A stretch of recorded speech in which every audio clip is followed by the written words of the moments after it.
लेकिन जैसे जैसे ये केस आगे बढ़ रहा था तो बंदयाल के जो साथी जजेस थे उन्होंने टफ टाइम देना शुरू कर दिया। काजी साहब के हामी जजेस भी सख्त सवालात कर रहे थे और भरपूर सवालात कर रहे थे, एक के बाद एक, दूसरा तीसरा। लेकिन जो जस्टिस मुनीब अख्तर थे वो कम कम सवाल कर रहे थे, लेकिन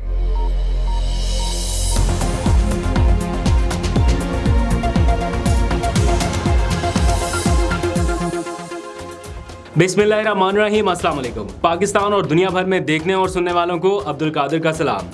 आज का दिन काफ़ी हैक्टिक रहा। सुबह से लेकर शाम तक कोर्ट रूम नंबर 1 की पूरी कार्रवाई कवर की।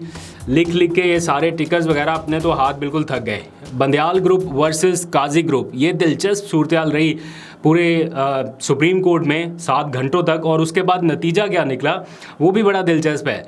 3 जजेस ने पूरा मंजरनामा कैसे बदले रखा और कौन रहा फ्रंट फुट पर और किसको बैक फुट पर धकेला गया, ये सारी आज की कार्रवाई आपको बताऊंगा। लेकिन पहले थोड़ी सी बात मैंने करनी है, बल्कि इसके ऊपर जितनी ज़्यादा की जाए उतना ज़रूरी है। नन्हे एमआर के ऊपर उसकी बीमारी की इतलात इतने दिनों से आ रही थी और सच माने तो दिल में एक धचका सा था उसकी हालत को देख के कि खुदा न खास्ता कभी भी कुछ हो सकता है। और अपने बसात में जहाँ तक हो सकता था आवाज़ उठा रहे थे, कोशिश कर रहे थे कि शायद किसी का दिल नर्म हो जाए और इस नन्हे बच्चे की मुश्किल किसी तरह से हल हो जाए।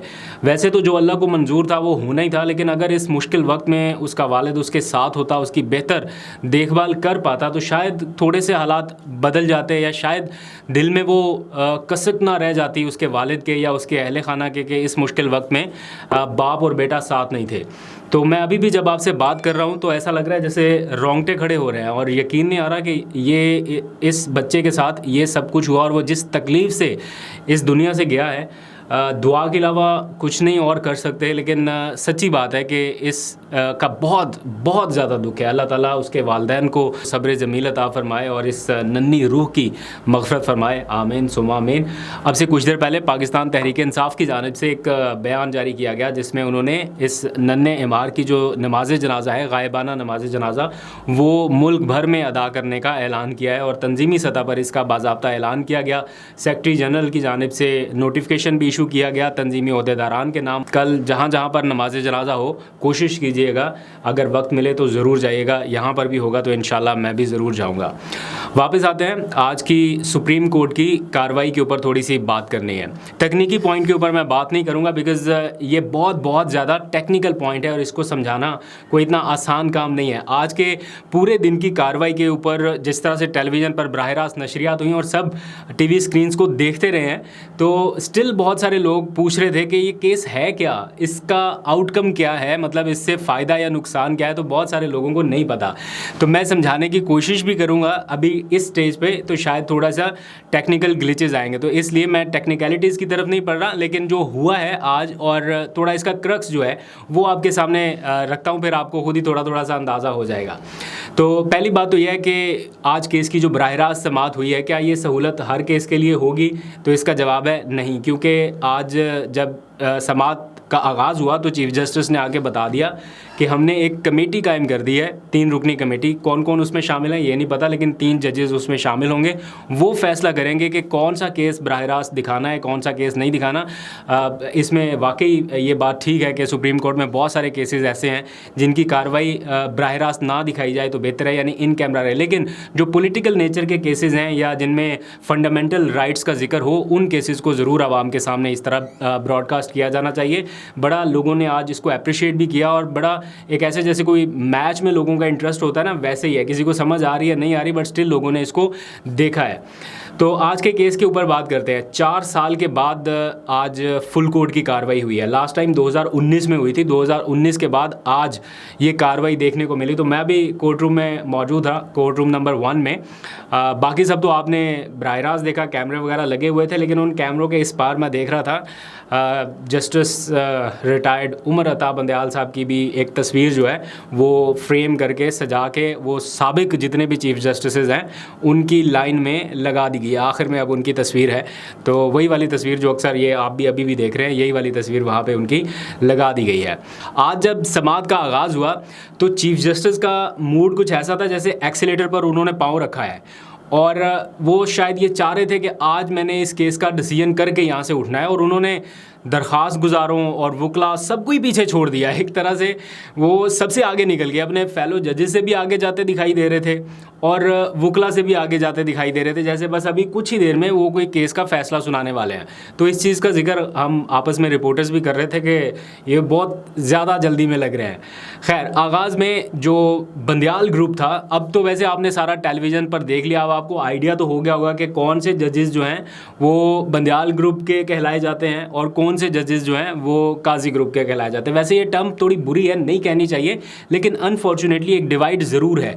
बंदयाल साहब के जाने के बावजूद भी हमें पता चल रहा है कि ये वाले वो जजेस थे जो उनके साथ बैठते थे या उनकी लाइक माइंडेड एक लिस्ट में आते थे, और बाकी जो आज दूसरे ग्रुप के थे वो भी आज सबको क्लियर नज़र आ गए।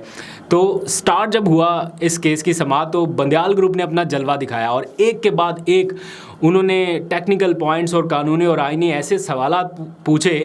तो उस मौके पर जो चीफ जस्टिस के चेहरे के ऊपर एक नागवारी थी, वो वाज़ेह थी, वो बिल्कुल नज़र आ रहा था, और उन्होंने वकला से कहना शुरू कर दिया कि आप फौरी सवाल के जवाब ना दें, आप बस नोट करें, आगे बढ़ें, आप सवालों के जवाब ना दें। बिकॉज एक सवाल आता था, दूसरा आता था, तीसरा आता था, वो उनके जवाबात देने लगे तो टेलीविजन्स पर भी और वैसे भी कोर्ट रूम के माहौल में भी ऐसा लग रहा था कि जैसे बंदयाल ग्रुप हावी हो रहा है। तो चीफ जस्टिस ने कहा कि आप सवालों के जवाब अभी ना दें, आप बस नोट करें।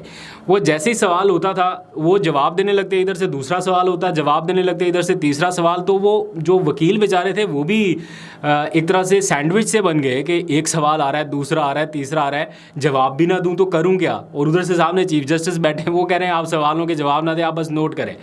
तो जब चीफ जस्टिस के लाइक माइंडेड जो जजेस थे वो क्वेश्चन करते थे, तब चीफ जस्टिस साहब कुछ नहीं कहते थे या वो इतना ज़्यादा आर्गूमेंट नहीं करते थे या इंटरफेयर नहीं करते थे। तो ये थोड़ी ऑब्जर्वेशन थी, इस पे मुझे कोई एतराज़ नहीं है, अदालती कार्रवाई है, यही प्रोसेस होता होगा जो आज चला है। तो मैं सिर्फ वो बता रहा हूँ जो ऑब्ज़र्व किया। आज ओपन कोर्ट में वैसे भी सारी डिटेल सबके सामने आई गई हैं, तो सबको अंदाज़ा हुआ कि बंदयाल साहब कैसे कोर्ट चलाते रहे हैं। जब आपके साथ, आपको पता हो कि ये जजेस आपके साथ हैं या कुछ जजेस आपके साथ नहीं हैं, तो आज काजी साहब ने भी वो वाली चीज़ जो है वो कहीं ना कहीं फ़ील की होगी। तो काजी फाइज ईसा साहब जिस तरह से मामलात को लेके तेज़ी से आगे बढ़ रहे थे, तो हमें ये लग रहा था कि या तो आज केस का फ़ैसला सुना देंगे ये फ़ौरन, या फिर उमर अता बंदयाल की जानिब से प्रैक्टिस एंड प्रोसीजर बिल में दिया गया जो हुक्म इम्तना है, ये उसको ख़त्म कर देंगे। उसको ख़त्म कर देना ही ये उनके ग्रुप की एक तरह से वो शिकस्त हो जाती है, या क्या कहना चाहिए, मतलब एक मॉरल डिफीट जिसे आप कहते हैं वो हो सकता है, और फिर मामला किसी और तरफ आगे बढ़ जाएंगे। लेकिन जैसे जैसे ये केस आगे बढ़ रहा था, तो बंदयाल के जो साथी जजेस थे उन्होंने टफ टाइम देना शुरू कर दिया।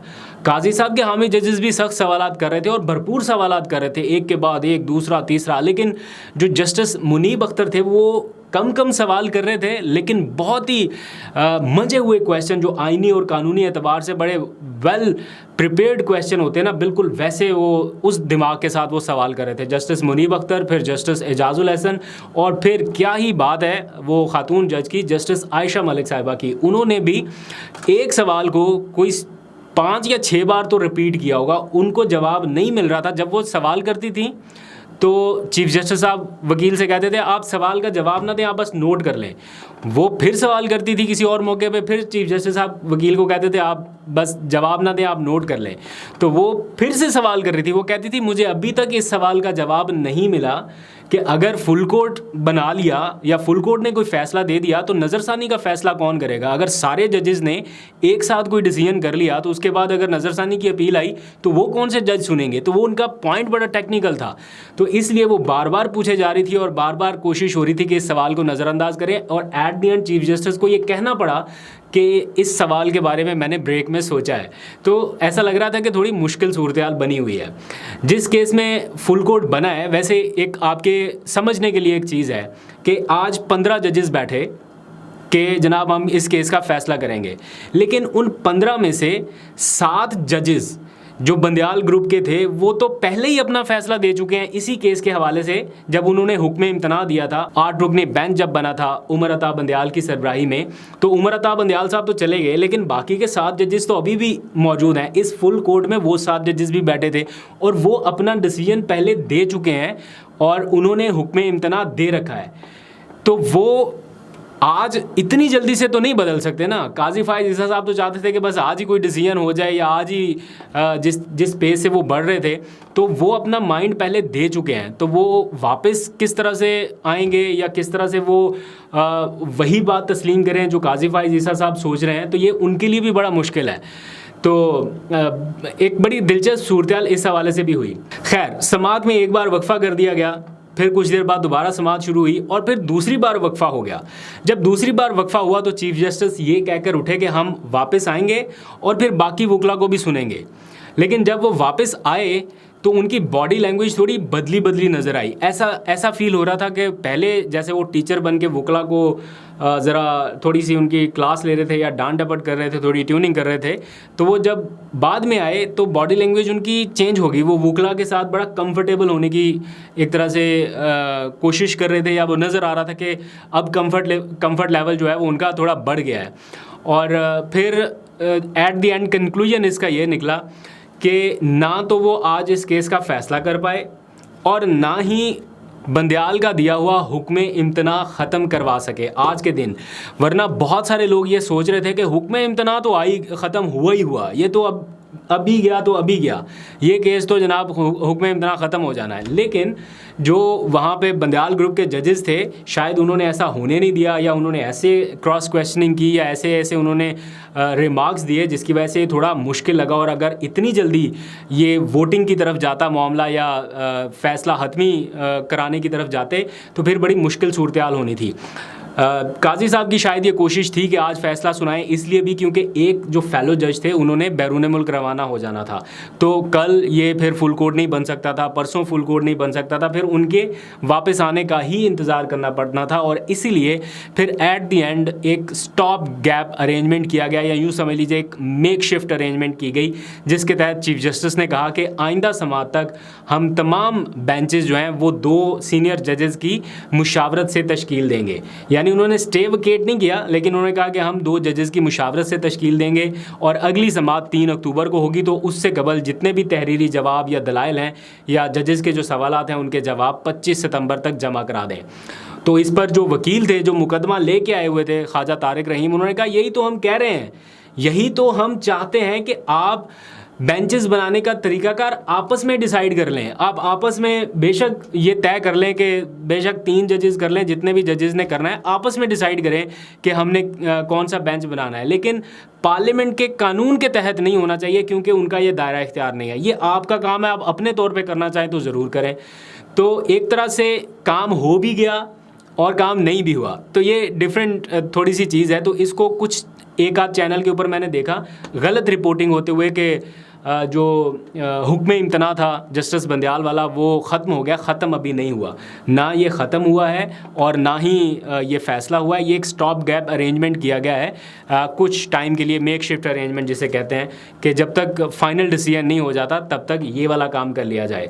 तो ये सारी सिचुएशन हुई है। फिर सुप्रीम कोर्ट की बिल्डिंग के पास ही आपको पता है इस्लामाबाद हाई कोर्ट है, तो वहाँ पर इमरान खान की ज़मानत का आज केस भी था, उसके ऊपर भी नज़रें थी। मैं खुद जा नहीं सका क्योंकि सुप्रीम कोर्ट में पूरा दिन गुजर गया, मगरिब के बाद तो वहाँ से निकले। तो इस्लामाबाद हाई कोर्ट ने साइफ़र केस में चेयरमैन पीटीआई इमरान खान की जो दरख्वास्त थी उसके ऊपर आज समाअत की। और मैंने आपको कल ही बता दिया था कि समाअत पर, इब्तदाई समाअत पर कोई डिसीजन नहीं होता, असूली तौर पर नोटिसेस ही होने थे। तो वो उन्होंने उनकी जो दरख्वास्त थी उस पर वफाकी तहकीकाती एजेंसी FIA को नोटिसेस जारी कर दिए हैं और उनसे पूछा है कि वो जवाब दें। और मेरा ख्याल है फिर को 25 सितंबर के आसपास या इसके करीब कोई वो डेट दोबारा से डिसाइड करेंगे, जब इसकी नोटिस मिलने पर दोबारा से, नोटिस का जवाब मिलने पर दोबारा समाअत होगी। तो लेट्स सी क्या होता है, अभी इंतज़ार और करना पड़ेगा। सुप्रीम कोर्ट की एक नई इनिंग शुरू हुई है। मेरे आज के व्लॉग का मकसद कतई तौर पर यह नहीं है कि कोई एक ग्रुप गलत कर रहा है तो कोई दूसरा ग्रुप सही कर रहा है। हमें तो मिलजुल के सबको आगे बढ़ना है और यूनिटी का एक मुजाहरा करना है। लेकिन जो ओवरऑल सिचुएशन ऑब्जर्व की या देखने में आई वो कुछ ऐसी ही थी। तो हो सकता है चीफ जस्टिस साहब अपनी जगह पे ठीक कह रहे हों, बाकी जजेस को कायल करने में उन्हें थोड़ा टाइम लग रहा है। तो यही वो चैलेंजेस थे जो बंदयाल साहब फेस कर रहे थे। अभी मौजूदा चीफ जस्टिस साहब हैं,